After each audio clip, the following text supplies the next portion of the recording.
An oil slick snaked into the forest, each tree a gaping wound, dripping sap like blood from a silent crime. No saw marks, no tire tracks, just a chilling absence of evidence, as if the forest had been erased overnight. I, Nathan Carter, stood among the fallen trunks, my 30-year dream reduced to a graveyard. But they didn't know I'd buried something else beneath this soil, evidence that would uproot their schemes. For every tree they cut, I'd plant a file, each one sharper than the last. They thought I'd bow, but they forgot the man who'd nurtured this land for decades wasn't afraid to wait for justice.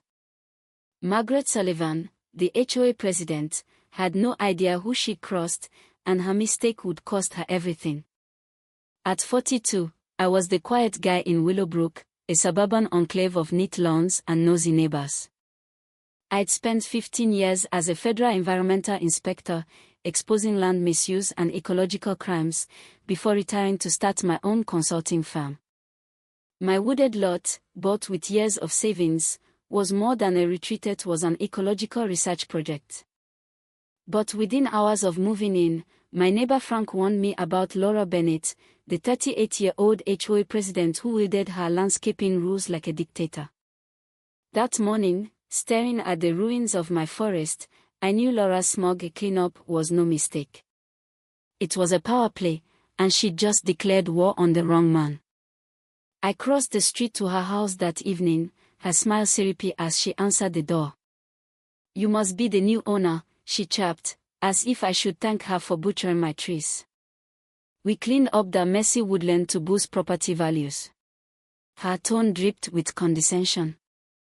"Who authorized cutting my private trees?" I asked, calm but firm. Her smile flickered. "In an HOA community, sacrifices are made for the greater good," she said, handing me a smudged, barely legible document. "This gives me authority to modify landscaping impacting neighborhood aesthetics." The paper was a mess of vague clauses and dubious signatures. "I'd like to see the procedures for this," I said. She laughed, sharp and dismissive. "I've run this place for 3 years, Mr. Carter. I know what's best. Accept it, or you'll make things hard for everyone." 3 days later, a letter arrived, accusing me of unauthorized future plantings and an uncooperative attitude, signed with Laura's florid signature. It demanded I attend compliance counseling. Frank caught me at the mailbox, uneasy. "Laura's telling everyone you're a troublemaker who wants a jungle," he said. "Most just go along with her, she's relentless." That afternoon, a certified letter hit like a punch, a $2,500 bill for landscape remediation and aesthetic violation fees, citing debris removal and administrative costs. Laura called, her voice icy. "The HOA paid for your mess, Mr. Carter. Violations have consequences." I shot back, "I didn't authorize anything. This is illegal." Her laugh was cruel. "Follow our rules, or move. You pay your share." Her threats lit a fire. I turned my home office into a war room, digging into property records. The forest was 100% mine, outside HOA jurisdiction, per county surveys. Her regulations were fabricated. Cross-referencing the destroyed trees with state databases, I found 40% were protected native species, their removal violating environmental laws. Penalties could reach $80,000, with criminal charges possible. My old colleague, Sarah Nguyen, a property rights attorney, confirmed it: textbook abuse of authority and environmental violations. Arborist Michael Torres assessed damages at $78,500, including ecological recovery costs. But I needed more than legal ammo, I needed allies. Frank, frustrated with Laura's reign, admitted she made decisions without votes, including the tree removal. "She never told me it was your land," he said, offering HOA financial records showing $3,200 misspent on the job. Linda Foster, a retired court clerk 3 houses down, had documented Laura's abuses for 2 years, forged signatures, unapproved decisions, and intimidation. She's destroyed our community, Linda said, handing me a binder of evidence. The final piece came from Greenwood Tree Services. Owner Pete Wilson confessed Laura paid cash upfront with HOA checks, claiming emergency authority without verifying ownership. She was convincing, he said, regretful. This was fraud, plain and simple. Laura called an emergency HOA meeting to address the Nathan Carter situation, claiming my dispute threatened harmony. The community center buzzed with 45 residents, chairs arranged like a courtroom. Laura stood at a podium, radiating authority. Mr.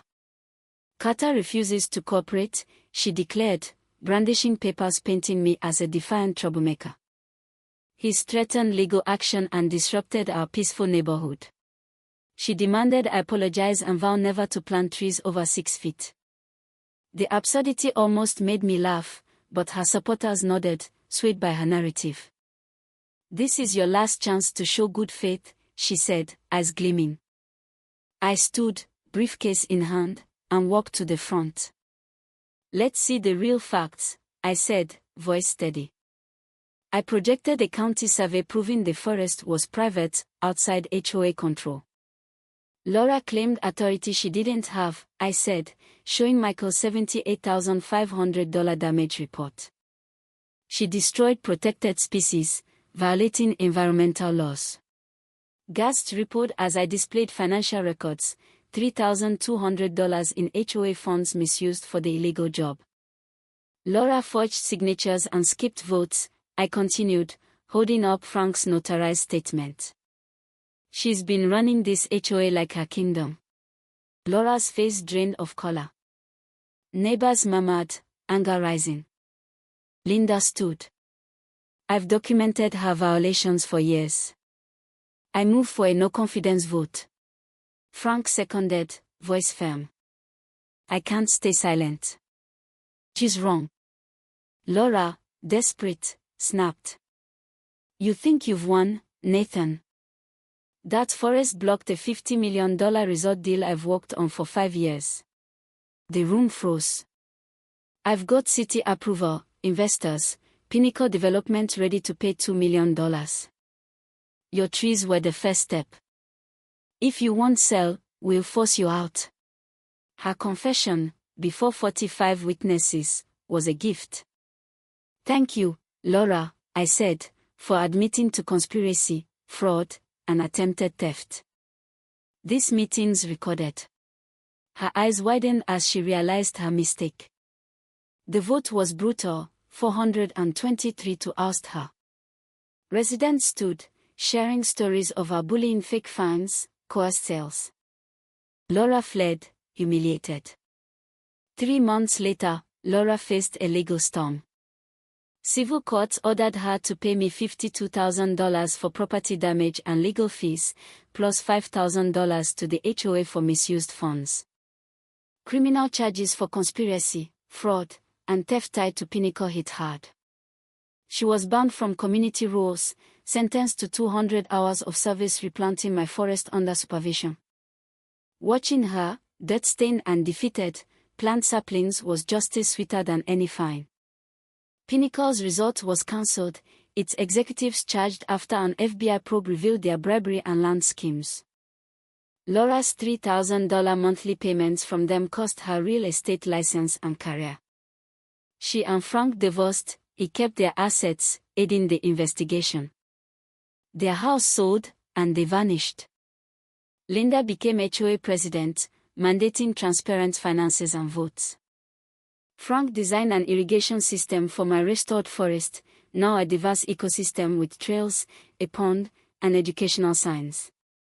Carter's Grove, where justice prevailed, marked the entrance, a symbol of resilience. Schools visited, wildlife returned, and my consulting firm thrived, using the case as a property rights model. At a forest celebration, 23 families joined, barbecuing and sharing stories. Frank apologized, we should have questioned her sooner. The saplings, 3 feet tall, bloomed with birds and frogs, proved that justice could heal what greed destroyed. Laura underestimated a man who'd spent 15 years fighting her kind. Her forest massacre became her downfall, and my quiet resolve rebuilt a community stronger than ever.